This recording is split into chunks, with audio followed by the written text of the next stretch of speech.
4 ತಿಂಗಳಿನಿಂದ ಸಿಎಂ ಬದಲಾವಣೆಯ ಬಗ್ಗೆ ಕಾಂಗ್ರೆಸ್ ಪಕ್ಷದಲ್ಲಿ ಚರ್ಚೆ ಆಗ್ತಾನೆ ಇತ್ತು. ಕೆಲ ಶಾಸಕರು ಡಿಕೆ ಪರವಾಗಿ ಬ್ಯಾಟ್ ಬೀಸ್ತಲೇ ಇದ್ರು. ಚರ್ಚೆ ಸಾಕಷ್ಟು ತೀವ್ರಗೊಳ್ತಾ ಇದ್ದಂತೆ ಸಿದ್ದರಾಮಯ್ಯ ಈಗ ಅದಕ್ಕೆಲ್ಲ ಬ್ರೇಕ್ ಹಾಕಿದ್ದಾರೆ.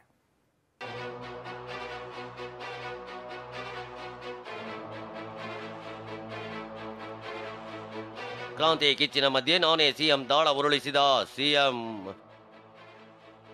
5 ವರ್ಷ ನಾನೇ ಸಿಎಂ. ಹಾಸ್ಪಿಟಾಲಿಟಿ ಕ್ಷೇತ್ರದಲ್ಲಿ ಜಾಗತಿಕ ವೃತ್ತಿಯ ಕನಸು ಇದೆಯಾ? ಜಾಗತಿಕ ಅಧ್ಯಯನ ಉದ್ಯೋಗ ಅವಕಾಶಗಳೊಂದಿಗೆ ಭಾರತದ ನಂಬರ್ 1 IIHM ನಲ್ಲಿ ಓದಿ. ಪ್ರವೇಶ ಆರಂಭವಾಗಿದೆ, ಈಗಲೇ ಸೇರಿ. ಬದಲಾವಣೆ ಬಿರುಗಾಳಿ ಎಬ್ಬಿಸಿದವರಿಗೆ ಸಿಎಂ ಡಿಚ್ಚಿ. ಹೌದು ನಾನೇ. ನಿಮ್ಗೆ ಅನುಮಾನ ಬಂದಿದೆ? ನಾನೇ 5 ವರ್ಷ ನಾನೇ ಸಿಎಂ. ಇಂದು ಸಿಎಂ ಸಿದ್ದರಾಮಯ್ಯ ಸ್ಪಷ್ಟವಾಗಿ ನೀಡಿರೋ ಸಂದೇಶ.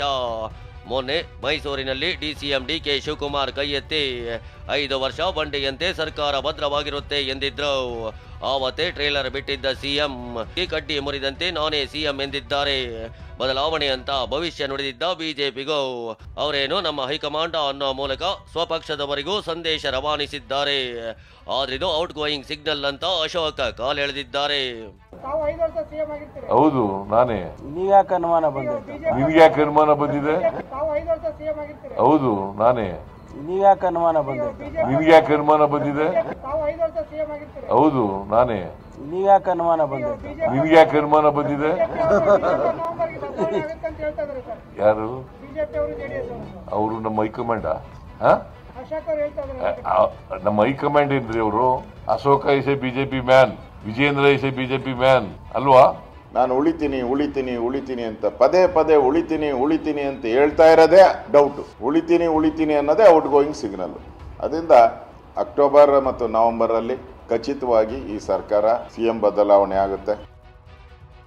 ನನ್ನ ಬಳಿ ಯಾವ ಆಯ್ಕೆ ಇದೆ, ಅವರಿಗೆ ಬೆಂಬಲವಾಗಿ ಇರ್ತೀನಿ.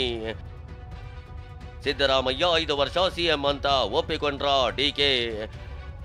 ಆತ ಸಿಎಂ ನಾನೇ ಸಿಎಂ ಎನ್ನುತ್ತಿದ್ದಂತೆ ಈತ ಪ್ರತಿಕ್ರಿಯಿಸಿದ ಡಿಸಿಎಂ ಡಿಕೆ. ನನ್ನ ಬಳಿ ಯಾವ ಆಯ್ಕೆ ಇದೆ, ನಾನು ಅವರಿಗೆ ಜೊತೆಯಾಗಿ ಬೆಂಬಲವಾಗಿ ಇರ್ತೀನಿ. ಹೈಕಮಾಂಡ್ ಏನ್ ಹೇಳುತ್ತೋ ಹಾಗೆ ಕೇಳ್ತೀನಿ ಎಂದಿದ್ದಾರೆ. ಅಷ್ಟೇ ಅಲ್ಲ, ಯಾವ ಶಾಸಕರು ಅಪಸ್ವರ ತೆಗೆಯೋದು ಬೇಡ ಅಂತ ತಮ್ಮ ಪರ ಇರೋ ಶಾಸಕರಿಗೆ ಕಿವಿ ಮಾತು ಹೇಳಿದ್ದಾರೆ. What option I have? I have to stand by him, I support him, and I don't have any objection to it. Whatever the party high command tells and whatever he desires, it will be fulfilled. I don't want to discuss anything. All lakhs of workers have supported this party. It is not only DK Shivakumar. ಈಗ CM ಮುಖ್ಯಮಂತ್ರಿ ಇರ್ಬೇಕಾದ್ರೆ ಬೇರೆಯವ್ರದ್ದು ಅಪಸ್ವರ ಯಾರು ಮಾತಾಡೋದು? ಎಲ್ಲರೂ ಕಷ್ಟ. ನನ್ನಂತವ್ರು 100 ಜನ ಕಷ್ಟಪಟ್ಟಿದ್ದಾರೆ. ನಾನು ಒಬ್ಬನೇ ಪಟ್ಟಿದ್ದೇನಾ? 1000 ಜನ, ಲಕ್ಷಾಂತರ ಜನ ಕಾರ್ಯಕರ್ತರು ಕಷ್ಟಪಟ್ಟಿದ್ದಾರೆ. ಫಸ್ಟ್ ಅವ್ರ ಬಗ್ಗೆ ನಾವು ಯೋಚನೆ ಮಾಡಿ. ಆಯ್ಕೆ ಇಲ್ಲ ಎನ್ನುತ್ತಲೇ ದಾಳ ಉರುಳಿಸಿದ್ರ ಡಿಸಿಎಂ ಡಿಕೆ. ಸಿಎಂ ನಾನೇ 5 ವರ್ಷ ಅಂತಾರೆ. ಡಿಸಿಎಂ ಅವರ ಬೆಂಬಲವಾಗಿ ಇರ್ತೀನಿ. ಸಿಎಂ ಇರಬೇಕಾದ್ರೆ ಅಪಸ್ವರ ಮಾಡಬಾರ್ದು ಅಂತಾರೆ. ಹಾಗಾದ್ರೆ ಡಿಕೆ ಮಾತಿನ ಮರ್ಮವೇನೋ? ಹೊಸ ದಾಳ ಉರುಳಿಸಿದ್ರ ಅನ್ನೋದನ್ನೇ ತೋರಿಸ್ತೀವಿ ನೋಡಿ. ಡಿಸಿಎಂ ಡಿಕೆ ಶಿವಕುಮಾರ್ಗೆ ಹೈಕಮಾಂಡ್ ಸ್ಪಷ್ಟ ಸಂದೇಶ ನೀಡಿದೆ ಅಂತ ಹೇಳಲಾಗ್ತಿದೆ. ನಾಯಕತ್ವ ಬದಲಾವಣೆ ವಿಚಾರದಲ್ಲಿ ಡಿಕೆ ಕಡೆಯಿಂದ ಡಿಕೆ ಬೆಂಬಲಿಗರಿಂದ ಗೊಂದಲವಾಗಬಾರ್ದು, ಯಾವುದೇ ಗೊಂದಲ ಸೃಷ್ಟಿಯಾಗಬಾರ್ದು ಅಂತ ಹೈಕಮಾಂಡ್ ಹೇಳಿದೆ. ಹೀಗಾಗಿಯೇ ತಾವೇ ಗೊಂದಲ ಬಗೆಹರಿಸಲು ಡಿಸಿಎಂ ಡಿಕೆ ಯತ್ನ ಮಾಡ್ತಾಗಿದ್ದು ತಮ್ಮ ಆಪ್ತರಿಗೆ ನೋಟಿಸ್ ನೀಡಿ ಹೈಕಮಾಂಡ್ ದೃಷ್ಟಿಯಲ್ಲಿ ಸರಿಯಾದ ಹೆಜ್ಜೆ ಇಡ್ತಿರೋದಾಗಿ ಸಂದೇಶ ರವಾನಿಸಿದ್ದಾರೆ.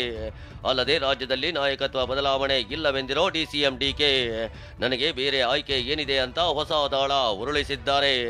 ಇದು ಹೈಕಮಾಂಡ್ ಮತ್ತು ಕಾರ್ಯಕರ್ತರು ಬೆಂಬಲಿಗರ ದೃಷ್ಟಿಯಲ್ಲಿ ಬೇರೆಯದ್ದೇ ಭಾವನೆ ಸೃಷ್ಟಿಯಾಗಿದೆ.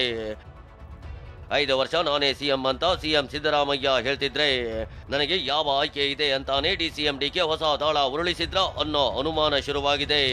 ಈ ಕುರ್ಚಿ ಬದಲಾವಣೆ ಆಟ ಇಲ್ಲಿಗೆ ನಿಲ್ಲುತ್ತಾ ಹೊಸ ರೂಪ ಪಡೆದುಕೊಳ್ಳುತ್ತಾ ಕಾದು ನೋಡಬೇಕು.